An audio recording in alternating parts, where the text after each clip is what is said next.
Isang pinagpalang araw sa inyong lahat. Tayo po'y magninilay sa salita ng Diyos, ang pinagmumulan ng awa ng ating buhay, ang salitawa.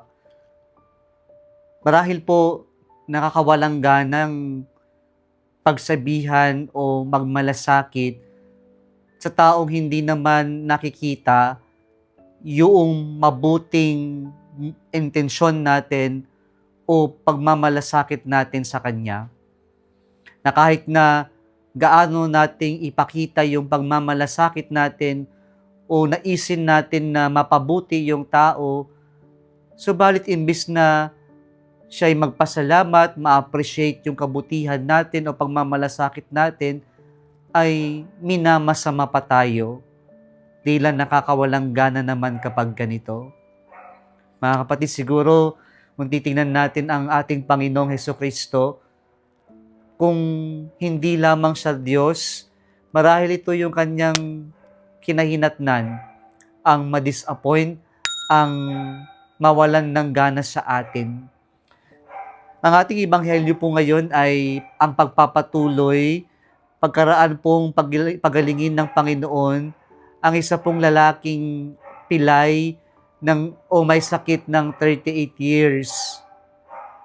At dito po, imbis na makita ng mga tao, lalong-lalo ng mga Pariseyo, na yung ginawa ni Jesus na pagpapagaling ay pagpapakilala kung sino siya, na siya ay isang Diyos.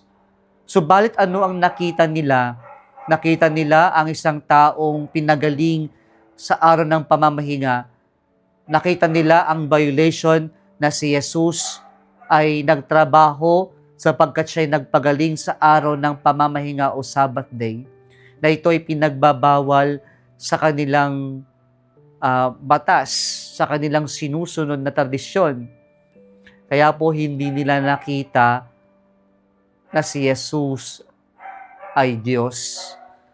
Kaya po sa ating Ebanghelyo ngayon, marinig natin ang sagot ng Panginoon sa mga taong inaakusahan siya na siya ay gumawa ng labag sa kanilang tradisyon o batas. Sinabi ni Jesus, "My Father is at work until now, so I am at work." At dito lalong nagalit. Hindi lang sila galit na sapagkat si Jesus ay gumawa ng violation sa araw ng pamamahinga, pero ngayon tinawag niya ang Diyos na Ama na para bang ipinapantay niya ang kanyang sarili sa Diyos. At sobrang nagalit ang mga tao na nais nilang ipapatay si Jesus. At muling sumagot si Jesus, hindi nagpatinag. At sabi niya, "Amen, amen, I say to you, the Son cannot do anything on His own, but only what He sees the Father doing. For what He does, the Son will do also." Na ito pinapakita yung oneness ng Father and the Son, the oneness of God the Father and our Lord Jesus Christ as the Son, as the second person of the Trinity or the blessed persons.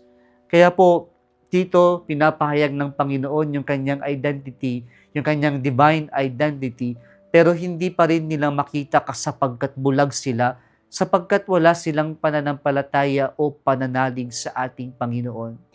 Mga kapatid, makikita natin na napakarami palang kabutihan na ginagawa ang Diyos sa atin, at makikita lang natin ito kung mayroon tayong pananampalataya sa Kanya. At maganda yung sinabi ng ating Panginoon na kung ano yung ginagawa ng Ama ay ginagawa ng Anak. Ito'y may practical implication sa atin na tayo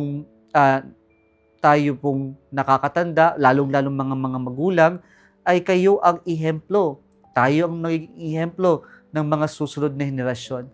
Kaya sana po kung ano man yung mabuti na natutunan natin, ay siya yung ating ipapasa, ay siya yung ating ipapakita sa mga kabataan, sa mga bata ngayon, upang sa ganon, yung kabutihan ang umiral, hindi yung kasamaan, hindi yung kung ano-anong sistema na bulok at masama yung ating ipinapasa, magkusana yung ating ipakita, yung ating ipasa ay yung pananampalataya natin sa Diyos, yung mga mabuting gawain, mabuting ehemplo ang ipakita natin upang sa ganun mabago ang ating mundo. Kung nagustuhan mo ang video na ito, huwag kalimutang mag-like, i-share at mag-subscribe sa Salitaw Facebook page and YouTube channel. Muli sa pinagpalang araw sa inyong lahat.